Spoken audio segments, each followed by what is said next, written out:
Mesdames, Messieurs, bonjour.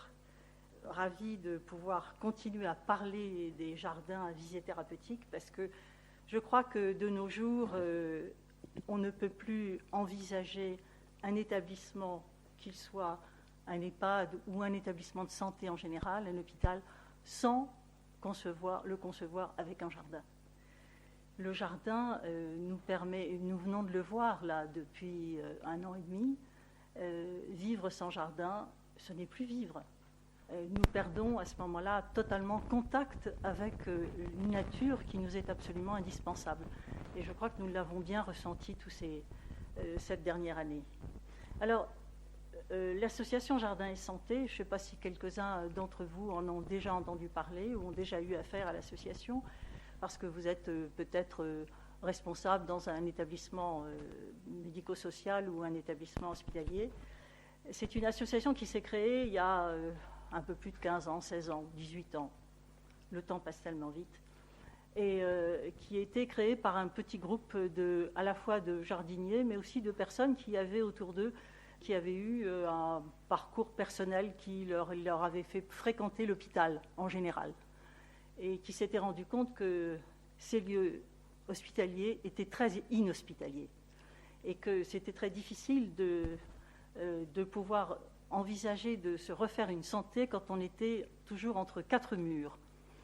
Donc on sait qu'en France, il y a eu jadis de très très beaux, on en connaît tous quelques-uns, de très beaux jardins d'hôpitaux et qui malheureusement petit à petit ont disparu. Il y en a un pas si loin qui est celui de Rouen où il y avait effectivement de très beaux jardins. Le CHU de Rouen avait des jardins magnifiques. Et puis, petit à petit, les jardins se sont transformés en parking. On a mis des bâtiments nouveaux pour pouvoir moderniser l'hôpital. Et puis, les jardins ont disparu. Et on se rend compte maintenant que c'était une erreur et que nous essayons petit à petit de réparer cette erreur. Ça prendra du temps. Parce que ce n'est pas encore rentré dans les têtes, comme le disait bien M. Mitou tout à l'heure. Il y a encore beaucoup de personnes qui n'ont pas tout à fait saisi à quel point le jardin avait non seulement son importance, mais était devenu essentiel. Alors, je vais essayer de vous passer, parce que l'association que nous avons créée avait un but, c'est de se dire, puisqu'il n'y a pas de jardin, on va s'arranger, on va collecter des fonds pour pouvoir créer des jardins partout, dans tous les établissements. Alors c'est un beau vœu, mais ça peut rester un vœu pieux, pas facile à mettre en place. Donc eh bien, nous sommes attelés à la tâche. Et le PowerPoint que vous allez voir là est un résumé très très très bref de ce que nous faisons depuis donc, un peu plus de 15 ans, 16 ans. Collecter des fonds, faire des appels à projets dans toute la France pour tous les établissements qui veulent faire un jardin et les aider, mais leur donner évidemment des guides, parce que c'est pas tout de vouloir faire un jardin, il faut savoir quel type de jardin on fait, pourquoi on le fait, parce que quand on parle d'établissement, là, M. Mitou nous a bien montré ce qu'il fait dans des EHPAD. Nous, notre vœu est que ça dépasse largement un type d'établissement, que ça soit dans tous les établissements, y compris des grands hôpitaux. Donc, vous avez peut-être vu à l'entrée, il y a un livre que nous avons édité au bout d'un certain nombre d'années de pratique qui, justement, donne des exemples d'établissements tout à fait différents qui ont reçu des bourses de notre part parce qu'ils ont créé des jardins qui correspondaient aux pathologies de leurs patients. Alors, j'aime bien cette phrase de Lyotagi parce que lui, vous voyez, commence autrement, il dit « c'est dans le désordre d'un vieux jardin que réside l'intelligence du monde et la richesse des savoirs transmissibles ». Je trouve que cette phrase résume à elle seule tout ce qu'on peut trouver dans un jardin. Alors, qui sommes-nous ? Bon, on va passer rapidement. Donc, la création et le développement, je viens de vous le dire, faire connaître et aussi, évidemment, dans le but de faire connaître et reconnaître tout ce qu'un jardin à visée thérapeutique peut améliorer pour la vie, dans ces établissements pour la vie de ses résidents, de ses patients, mais aussi du personnel hospitalier. Car il n'y a pas que les patients. Et on sait bien que la vie de soignants n'est pas une vie très facile tous les jours. Et le jardin les aide beaucoup à surmonter certaines tensions. Alors, là, il y a un petit patchwork de plusieurs jardins. Et on a choisi celui-là, notamment, vous voyez les 3 photos du haut. C'est un jardin tout à fait particulier parce qu'il est tout petit, celui-là. Je ne sais pas il doit faire 150 mètres carrés, mais sur un toit à Paris.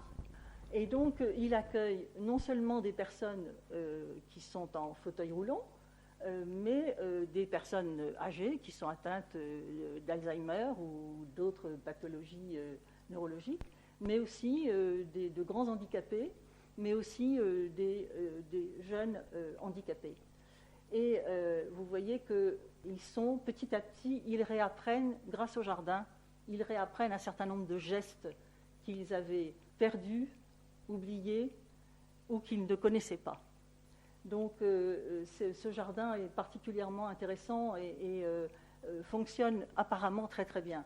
L'entretien du jardin se fait, on en parle tout de suite là, il se fait bien sûr avec les résidents qui sont très très fiers de montrer qu'ils peuvent mettre la main à la pâte.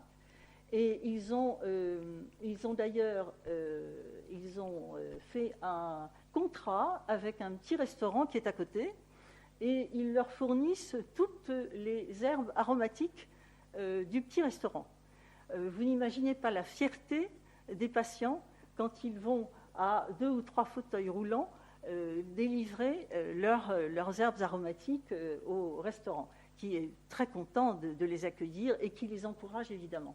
Sinon, le jardin a été monté avec Agrotech, Paris Agrotech, qui vérifie tous les mois, donc les partenariats sont très très importants, qui vérifie tous les mois l'état du jardin et qui vient voir si le jardin est entretenu comme il le faut. Et c'était un défi technique parce que ce toit n'était pas fait pour accueillir un jardin. Et donc il a fallu renforcer les structures, il a fallu trouver les bacs adaptés, il a fallu trouver des circulations. Vous voyez que des jardins, il y en a des quantités de sortes qui sont à chaque fois adaptées au lieu. Alors, on passe à autre chose pour compléter les bienfaits. Alors, je vais vous passer là le témoignage d'un de nos partenaires et qui est associé à Jardin et Santé, et qui est un médecin neurologue au CHU de Nancy, et qui est, j'allais dire, le précurseur, elle, dans la création de jardins en EHPAD. Elle a créé au centre Paul Spillman, qui dépend du CHU de Nancy, elle a créé un programme de recherche centré sur le jardin, et son jardin s'appelle Art, Mémoire et Vie. C'est un grand jardin, et vous allez l'entendre. Là, je lui laisse la parole. Bonjour, je suis le docteur Thérèse Jonvaux, je travaille au CHU de Nancy. À l'unité cognitivo-comportementale, nous avons créé à partir de 2010 le jardin Art, Mémoire et Vie. Je suis neurologue, docteur en psychologie, et je travaille au Centre Mémoire de ressources et de recherche. Et je suis des patients atteints de maladies neurocognitives évolutives comme la maladie d'Alzheimer depuis une trentaine d'années maintenant. C'est ainsi qu'ayant travaillé dans plusieurs hôpitaux, j'ai pu constater les différences et l'influence de l'environnement sur le soin de ces patients. Certains environnements s'avèrent délétères, avec des univers qui sont souvent à l'hôpital non familiers, angoissants, avec un certain nombre d'objets que les patients ne connaissent pas et où ils se sentent donc en difficulté. Ceci se traduit par une majoration de leurs troubles cognitifs et par des troubles psychocomportementaux plus marqués. A l'inverse, un environnement favorable peut au contraire permettre aux patients de mieux utiliser ses capacités restantes, qu'il s'agisse de la mémoire, du langage, des schémas de gestes, et apaiser les troubles psychocomportementaux. C'est ce que nous avons constaté depuis une douzaine d'années où maintenant nous utilisons au quotidien le jardin Art, Mémoire et Vie au CHU à cette unité cognitivo-comportementale. Lors de sa création, nous avons croisé les besoins neuropsychologiques des patients et l'approche artistique apportée par le docteur Fécharek pour une conception qui intègre ces deux dimensions, et après avoir évalué les besoins de l'équipe soignante, les souhaits des patients et de leurs visiteurs.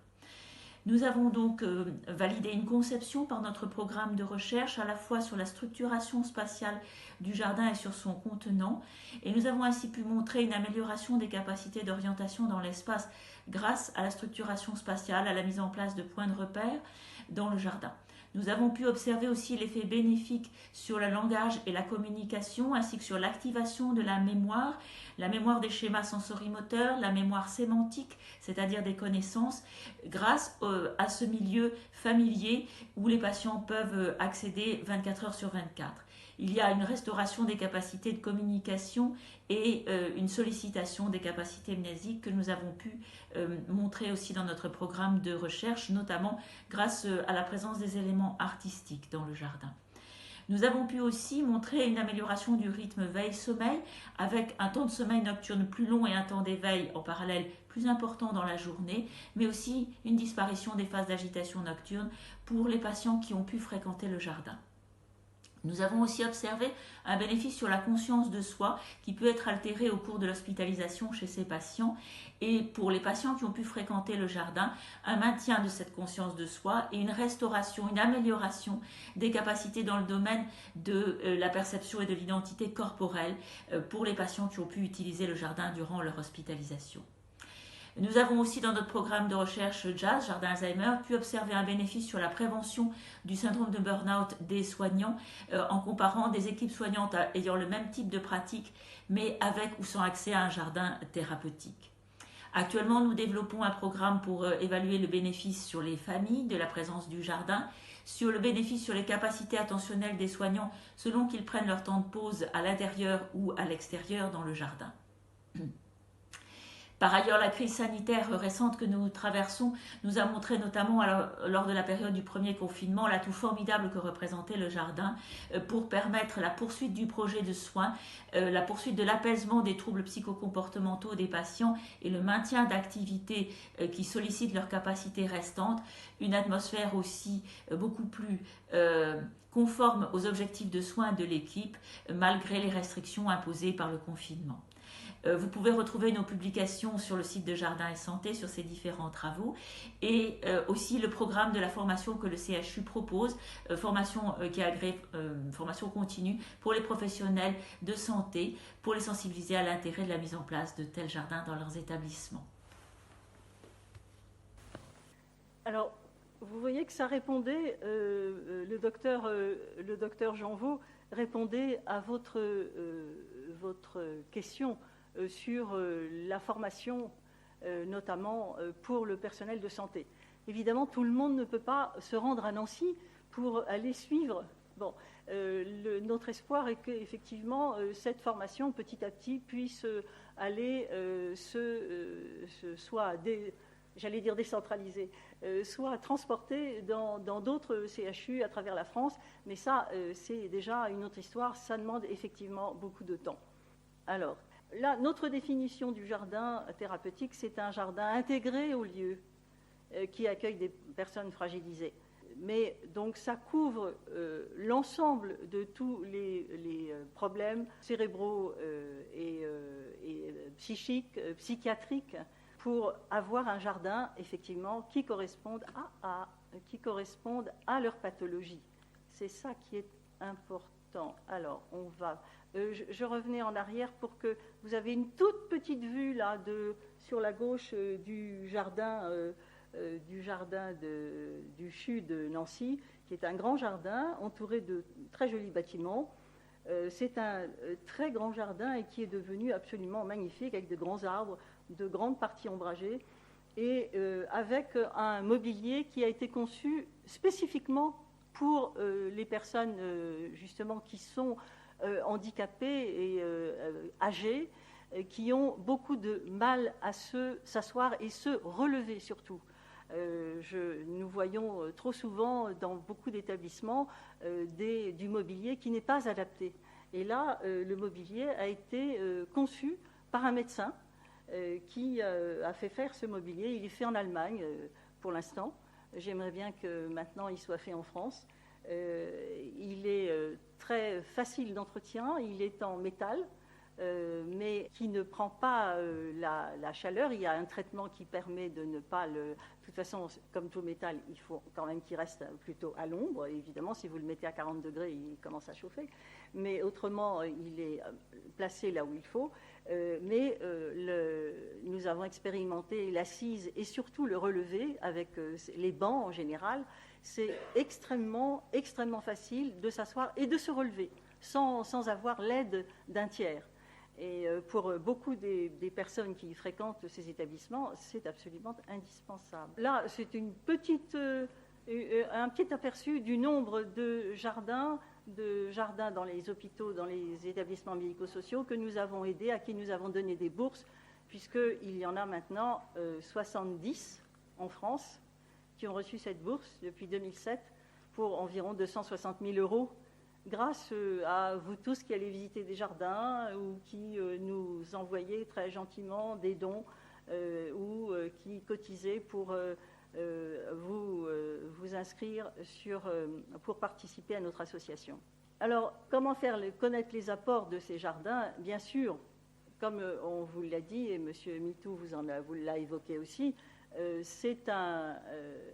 jardin à visée thérapeutique est un jardin qui est quand même relativement récent dans l'esprit du public, mais aussi dans l'esprit, surtout, malheureusement, des directeurs d'établissements et de la santé publique en général. Donc, nous avons essayé de faire connaître le bénéfice du jardin en mettant en place des symposiums.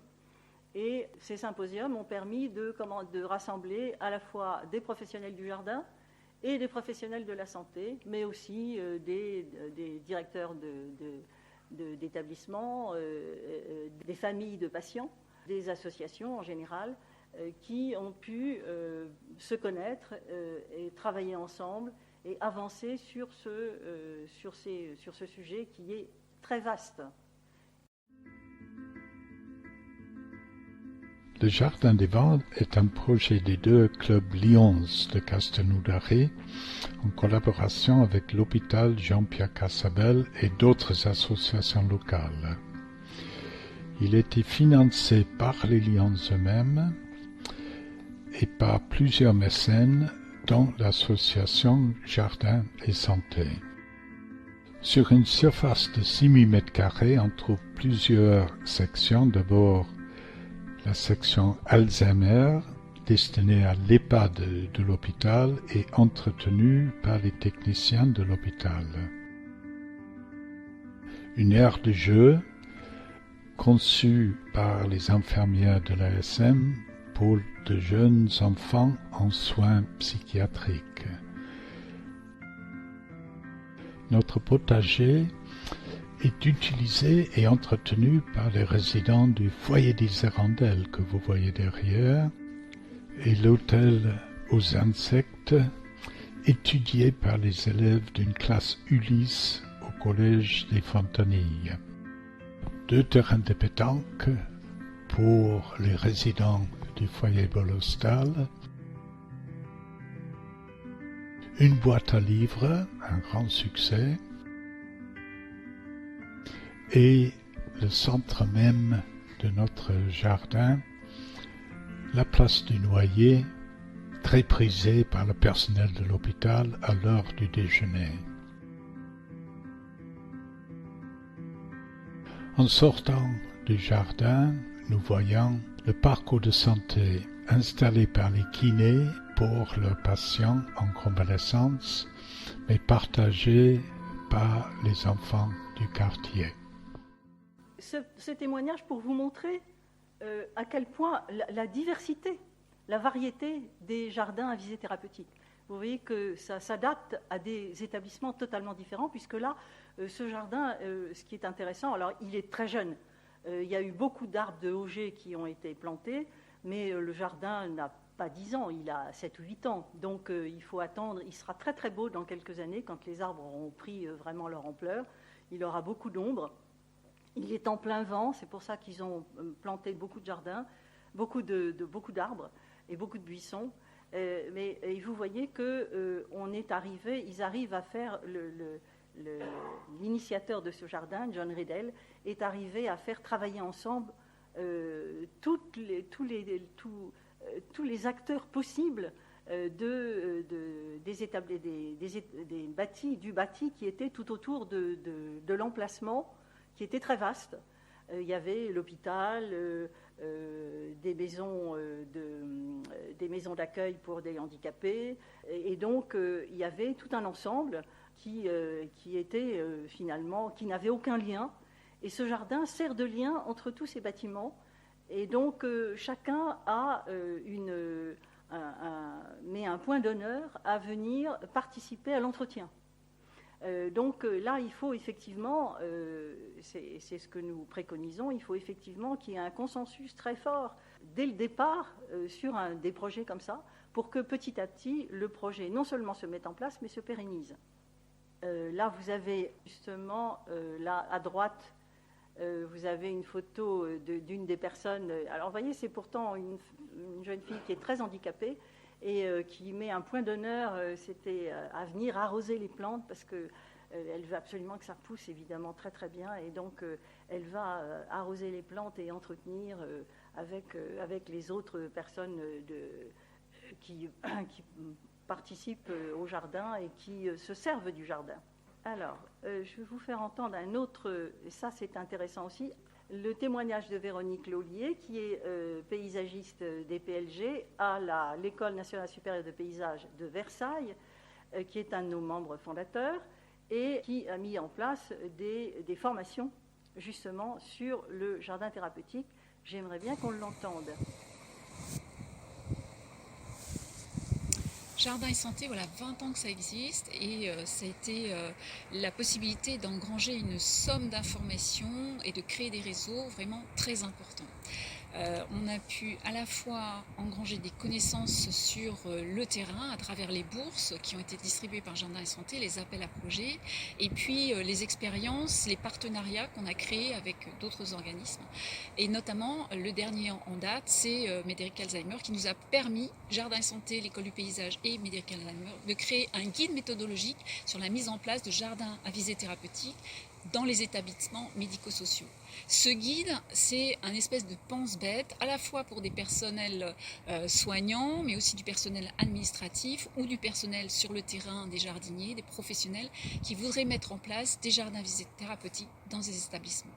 On va avoir donc des informations sur la façon de créer ces réseaux, la façon de chercher des financements, des aides et aussi la façon de mettre en place ce jardin parce qu'on travaille avec du vivant. Bien sûr, il est fait pour les usagers qui sont des êtres vivants et puis il est créé avec du vivant, les plantes.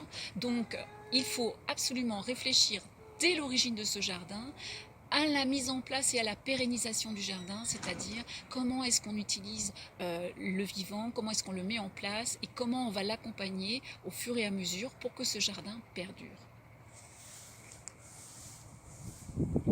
Effectivement, ce livret est visible sur notre site et je pense qu'il sera d'une grande utilité pour beaucoup de professionnels qui veulent créer, à qui on demande de créer des jardins à but thérapeutique. Alors, bien sûr, vous avez vu que nous avons distribué beaucoup de fonds. Comment finançons-nous nos actions? Ça, c'est toujours le grand problème. Il faut trouver des sous pour donner des bourses aux établissements qui veulent créer leur jardin selon les critères que nous imposons. Donc, ce que nous faisons, nous avons de généreux propriétaires qui, dans toute la France, acceptent d'ouvrir leur jardin, avec cœur d'ailleurs, et qui les présentent leur jardin eux-mêmes, et qui collectent des sommes qu'ils envoient à Jardin et Santé. Et c'est grâce à ces sommes, plus des dons bien sûr, plus ces cotisations, ce dont je vous parlais, qui nous permettent et plus des mécènes, qui nous permettent de pouvoir décerner des bourses. Je vais vous donner le témoignage. Regardez comme il y a de jolis jardins privés qui ouvrent au public.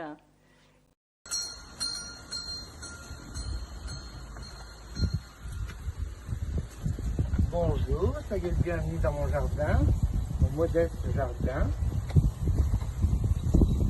Voilà, j'ai été, il y a une bonne dizaine d'années, contacté pour ouvrir mon jardin à la visite.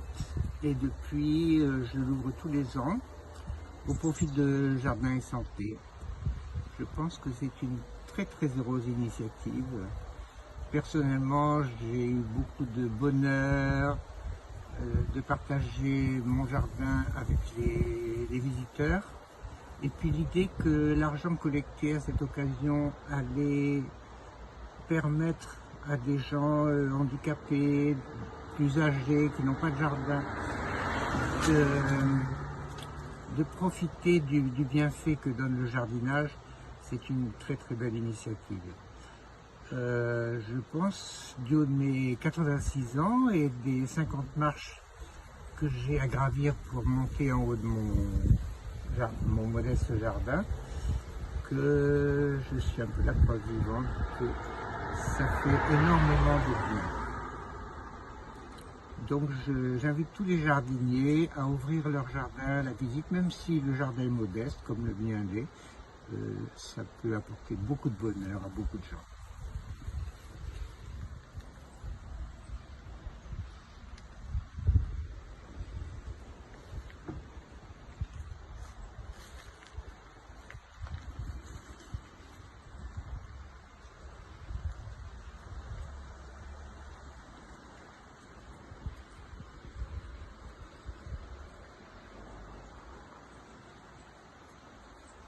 « 86 ans, vous voyez que le jardin conserve.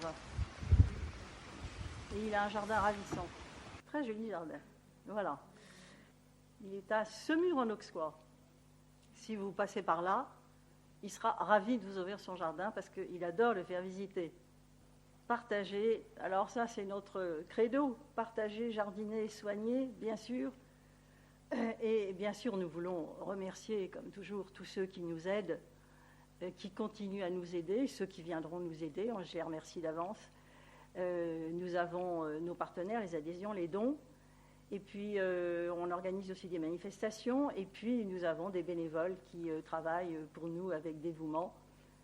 On les remercie vivement de tout ce qu'ils donnent pour toutes les personnes qui sont dans des lieux d'enfermement, qui vivraient beaucoup moins bien s'ils n'avaient pas leur jardin dans leur établissement.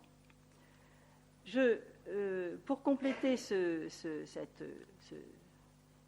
document, je voulais vous dire que, bien sûr, ça c'est le présent, mais l'avenir est important. Comment allons-nous nous développer? D'abord en faisant ouvrir de plus en plus de jardins, et on espère que nous aurons de plus en plus de jardiniers qui seront convaincus qu'en apportant leur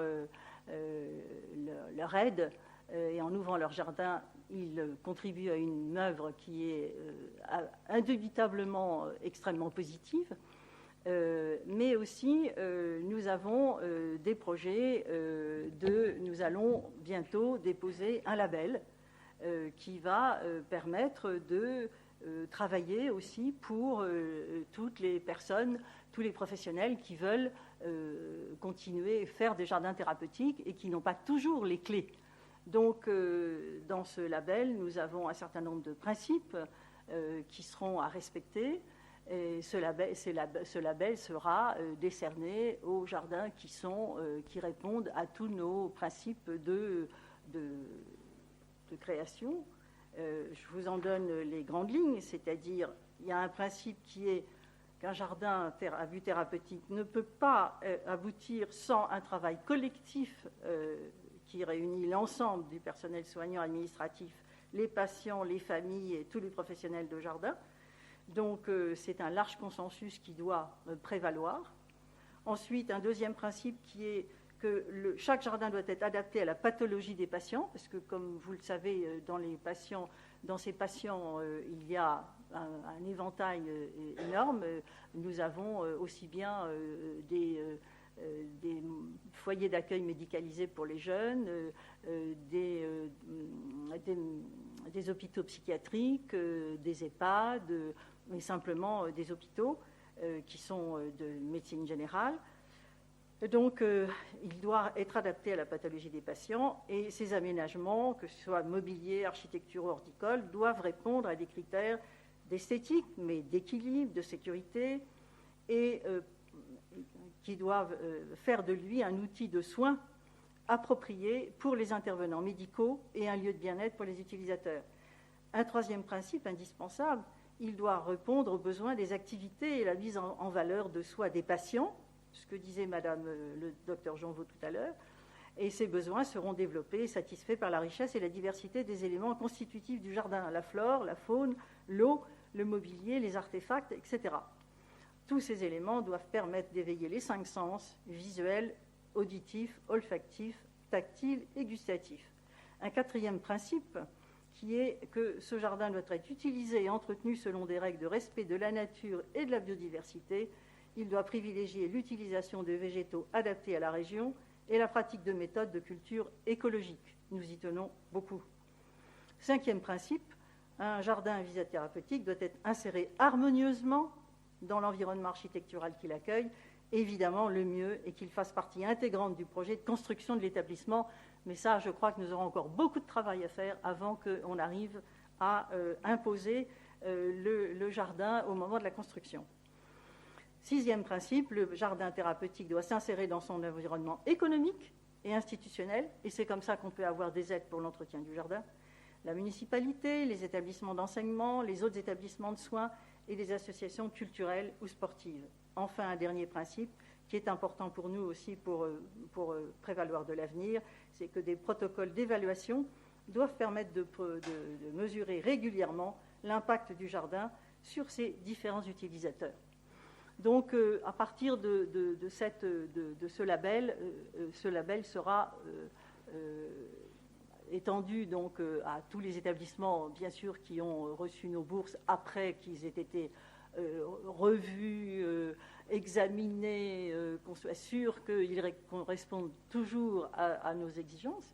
Et puis, nous espérons évidemment faire des émules de plus en plus, à la fois parmi les professionnels, que les familles nous soutiennent pour que leurs proches puissent vivre dans un meilleur monde hospitalier et médico-social.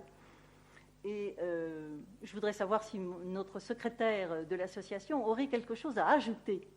Oui, quelques mots de complément sur le présent. Pour vous annoncer que l'année dernière, on avait prévu un symposium qui n'a pas pu avoir lieu à cause du Covid.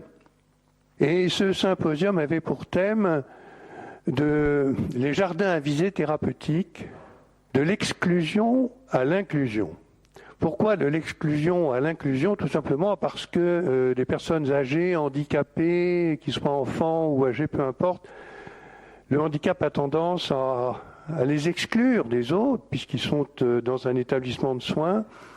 Et on voulait montrer par ce symposium à quel point le jardin permettait de sortir de cette exclusion pour favoriser la communication et les échanges. Alors il n'a pas pu avoir lieu et nous allons le réaliser maintenant sous forme de table ronde. Alors si vous allez sur le site de Jardin et Santé, vous allez voir que très prochainement ça va être annoncé, mais enfin je vous annonce déjà que la première table ronde sera le 5 octobre. C'est de 7h à 20h30. Et donc il suffit de s'inscrire et vous pouvez, si ça vous intéresse, la suivre sur vos ordinateurs. Ce sera enregistré et ensuite ça pourra être vu sur YouTube. Et alors la conférence, la table ronde du 5 octobre réunira 4 personnes avec un modérateur. Et la première table ronde aura pour thème, donc toujours de l'exclusion à l'inclusion, quel que soit l'âge, et quel que soit pour toutes les générations, et quelles que soient les conditions de vie. Voilà, donc ce sera axé sur le facteur d'inclusion, que ce soit pour les petits-enfants, les personnes âgées, enfin tout le monde, les familles, et quelles que soient les conditions de vie, qu'on soit handicapé, qu'on ne soit pas, qu'on soit urbain, campagnard, enfin voilà. Donc là, c'est la première table ronde. Il y aura une autre au mois de novembre sur l'inclusion entre les différents professionnels. C'est très important que les professionnels travaillent entre eux autour du jardin, en particulier les spécialistes du jardin et des paysages et le monde médical. Mais il y a d'autres professions. Et puis, il y aura également une table ronde pour présenter des cas concrets. Donc, si vous allez sur notre site, vous verrez au mois de octobre, novembre et décembre, les dates sont annoncées. Si ça vous intéresse, vous y allez. Voilà. Ça, c'est pour le présent immédiat. L'autre présent, c'est notre appel à projet nous avons reçu 76 dossiers qui vont être examinés maintenant et les bourses seront décernées à la fin de l'année. Voilà donc pour cette année 2021 qui se termine, qui est bien remplie. Et quant à l'avenir, eh bien l'avenir, notre détermination, nos efforts va porter sur l'accroissement de nos ressources pour avoir plus de bourses à verser. Et de façon à ce que nous avons aidé en 15 ans 70 jardins, c'est bien, mais finalement sur 15 ans c'est quand même assez peu. Et nous voudrions changer de vitesse. Voilà. Et pour cela, nous avons un grand programme de collaboration avec les parcs et jardins de l'Oise et avec des partenaires du monde des jardins. Les partenaires, il y en a deux. C'est Tectona pour le mobilier de jardin et c'est André-Ève pour les roses. Et ces deux fournisseurs ont accepté qu'à partir du 1er janvier de l'année prochaine, tout propriétaire de jardin privé qui ouvre pour Jardin et Santé bénéficiera d'une remise de 10% sur tous les achats faits à André-Ève ou à Tectona.